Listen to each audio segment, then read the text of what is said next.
लगातार 3 योजना से भिवानी विधानसभा क्षेत्र की नुमाइंदगी कर रहे पूर्व मंत्री घनश्याम दास सर्राफ, जो कि लगातार 14 साल से भिवानी विधानसभा क्षेत्र से विधायक हैं, हमारे साथ हैं। राजनेता हैं तो जाहिर सी बात है राजनीतिक चर्चा होगी। और रैलियों का विधायक जी अगर मैं बात करूं, लगातार दौर जारी है। 25 तारीख को चौधरी देवीलाल की 110वीं जन्मशती के मौके पर कहीं न कहीं सीकर में आयोजित की गई थी एक रैली आपके सहयोगी दल के द्वारा, जेजेपी के द्वारा। उसके समानांतर इनेलो के द्वारा रैली आयोजित की गई थी और कयास ये लगाए गए थे कि महागठबंधन के तमाम जो दल हैं वो आएंगे, इंडिया गठबंधन के तमाम दल आएंगे। क्या फ़र्क पड़ा है इस तरह की रैलियों से जो इनेलो की जो रैली आयोजित की गई थी? जो इनेलो की रैली थी वो अपना पुरजोर कोशिश के बाद भी जो एक इकट्ठा करके दल बनाया है वो उसको इकट्ठा नहीं कर पाए। कांग्रेस ने मना कर दिया था कि कांग्रेस इनेलो का हिस्सा नहीं बनेगी, इनेलो के साथ नहीं आएगी। आम आदमी पार्टी ने भी मना कर दिया था। कांग्रेस तो सीधे तौर पर ये कहती है कि हम किसी से कोई गठबंधन नहीं करेंगे। आपको क्या लगता है, गठबंधन के साथ फाइट होगी आपकी या अकेले किसी दल के साथ फाइट? हमारा तो ये मानना है कि भारतीय जनता पार्टी तीसरी बार अपने बलबूते पे सरकार बनाएगी और कोई भी शक्ति इसको दूर नहीं कर सकती, क्योंकि सारी जनता जो निरीह प्राणी के रूप में थी उन सबको उनकी सबकी देखभाल करने का काम माननीय मनोहर लाल जी ने किया है, माननीय नरेंद्र मोदी जी ने किया है। और आज हर वर्ग धीरे धीरे खुशहाली की ओर बढ़ रहा है। हर वर्ग धीरे धीरे खुशहाली की ओर बढ़ रहा है। आपकी पार्टी में भी कहीं ना कहीं लगता है कि किसी तरह की गुटबाजी नहीं है। वीरेंद्र सिंह अलग मंच एक साझा करेंगे, अलग मंच पर एक रैली कर रहे हैं 2 तारीख को, मेरी आवाज़ सुनो के नाम से। उसका कितना इम्पैक्ट, क्या दबाव के तौर पर नहीं माना जा सकता इस तरह की रैली को? कहना चाहता हूँ कि ये दबाव की बात नहीं है।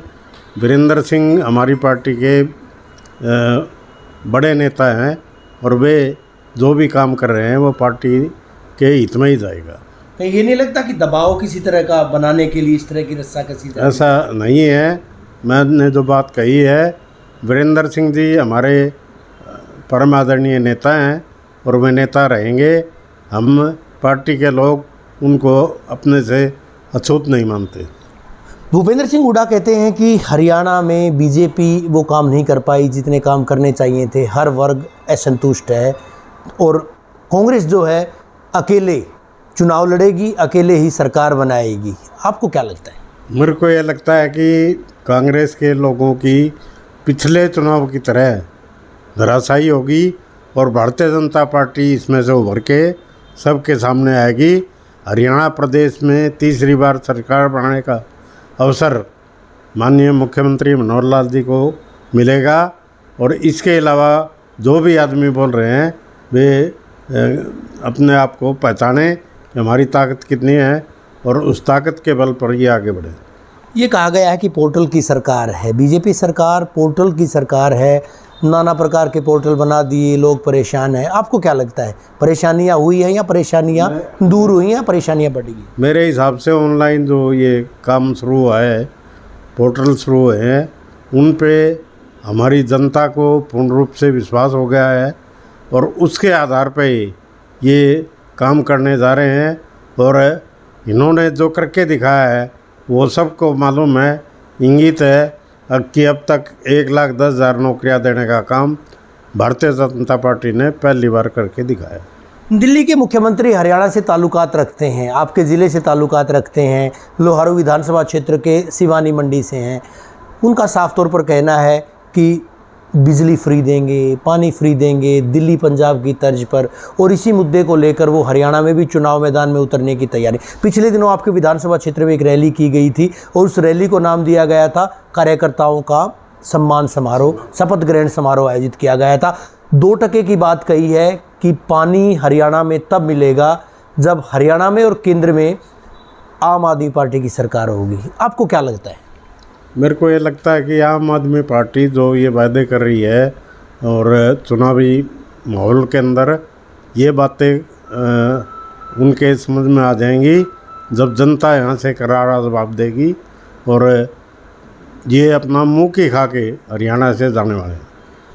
बीजेपी जेजेपी गठबंधन कायम रहेगा, आपका क्या मंतव्य है? व्यक्तिगत तौर पर 14 साल का अब तक आपका बतौर विधायक तजुर्बा है, क्या लगता है कायम रहना चाहिए, होगा अथवा नहीं होगा? ये हमारी पार्टी का शीर्ष नेतृत्व केंद्र से फैसला करता है। उनके फैसले के बाद हमारी कोई बात नहीं होती और उसके ऊपर जाके कोई भी हमारा पार्टी का आदमी काम नहीं करेगा। निजी तौर पर अगर घनश्याम दास सर्राफ की राय ली जाए कि क्या गठबंधन होना चाहिए, तो आपका क्या मंतव्य रहेगा?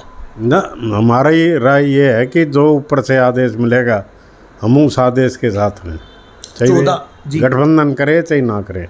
14 साल आपको बतौर विधायक यहाँ पर हो चुके हैं इस इलाके में, 1 साल अभी और शेष है, चुनाव होंगे उसके बाद, उससे पहले लोकसभा के चुनाव होने हैं, आगे भी क्या पहले 75 पार की बात कही गई थी, इस बार कौन सा नारा दिया जाएगा और किन मुद्दों को लेकर के, खासतौर पर अगर मैं भिवानी की बात करूं, किन मुद्दों को लेकर? क्या 14 साल में 14 काम हो चुके हैं? कोई ऐसे काम जो 14 साल में आपने 14 काम करवाए हों? जनता पूछती। काम तो आज भी चल रहे हैं और आप कहें तो आपको दिखाने का काम भी मैं कर सकता हूँ। यूनिवर्सिटी में काम चल रहा है, मेडिकल कॉलेज पूरा होने जा रहा है, उसके बाद हमारा सेक्रेटेरिएट उसमें नई बिल्डिंग का काम हो रहा है। ऐसे ही शिक्षा बोर्ड में बहुत बड़ी लागत से काम होने जा रहा है, उसका नाम भी अटल सभागार योजना के नाम से रखा गया है।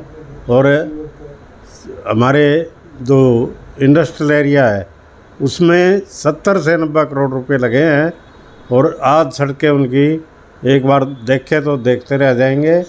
ऐसी ही सड़कें और स्कूल बनाने का काम भिवानी में भगत सिंह चौक सेक्टर 13 के मोड़ पे और 23 के मोड़ पे बनाया है। और ऐसे ही एक लड़कियों का स्कूल बामला गांव में बनाया गया है, वो जो कि एक अपना आपने मायने रखते हैं।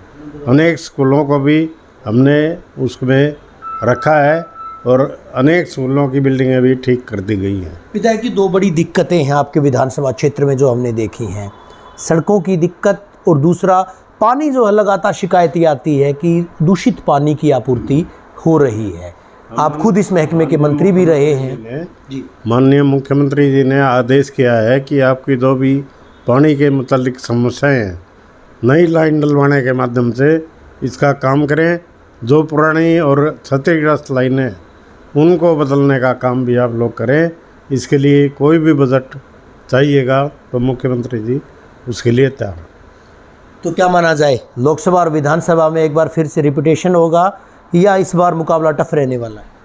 ऐसा है, मेरे को तो अभी तक तो लगता नहीं कि कोई मुकाबला टफ रहेगा।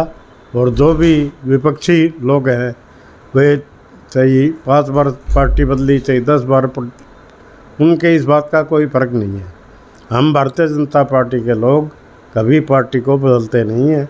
हम पार्टी के 1942 से मेरा परिवार पार्टी के साथ रहा है और अब तक उसकी जड़ें मजबूत हैं और आने वाले समय में और भी मजबूत होने का काम पार्टी भी करेगी, हम भी करेंगे। 1 नेशन 1 इलेक्शन, उस पर भी कमेटी गठित की गई है पूर्व राष्ट्रपति रामनाथ कोविंद जी की अध्यक्षता में। आपका क्या मंतव्य है कि एक ही बार में चुनाव होने चाहिए, अलग अलग चुनाव होने चाहिए? मैं मानता हूं कि जब हमारी केंद्र की सरकार ने कोई फैसला किया है तो कोई भी पार्टी का छोटे से छोटा जो सिपाही है वो भी ये चीज़ मानता है कि जो मोदी जी काम करने जा रहे हैं उससे बदले में कोई चीज़ हो नहीं सकती।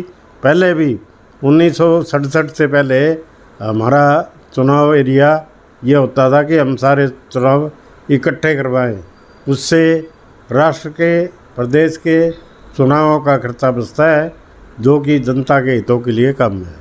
महिलाओं को 33% आरक्षण का बिल जो है पास किया गया है, तो कई हलकों में इस बात को लेकर हलचल है, बेचैनी है कि वहाँ पर कहीं महिला सीट ना आ जाए। हालांकि ये कयास लगाए गए कि 2029 में ये प्रोविज़न जो है वो लागू होगा।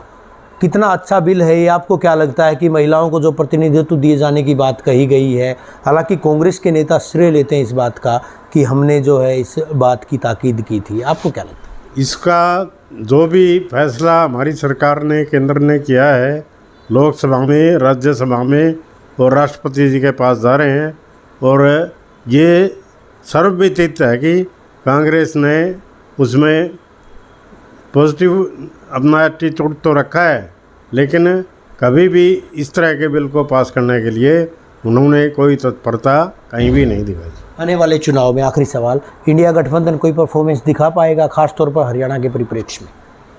मैं तो ये मानता हूँ कि ये जो इनकी सरकारें हैं जो वो सारी इस इंडिया का गठबंधन कुछ भी हो, भारत का गठबंधन उससे ऊपर रहेगा और भारतीय यहाँ से जीतेंगे और भारत के विजय के लिए हम प्रयास करेंगे। यानी ये लोग भारतीय नहीं हैं? मैं ऐसा नहीं मानता कि हम सबको भारतीय मानते हैं, लेकिन जो आदमी खुल के इस काम में हमारा दखल देता है, बाधा डालता है, तो वह आदमी हमारा कैसे हो सकता है।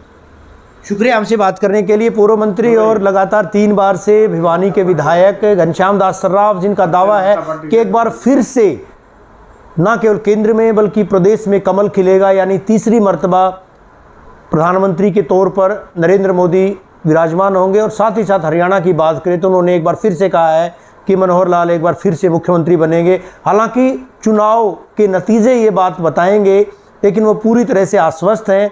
रैलियों बारे उनका कहना है कि लोकतंत्र में हर एक व्यक्ति का अधिकार है कि वो रैलियां कर सकता है, लेकिन वीरेंद्र सिंह की रैली पर साफ तौर पर उनका कहना है कि वो उनकी पार्टी के सर्वमान्य नेता हैं, वो जो भी फैसला लेंगे बीजेपी के हित में होगा।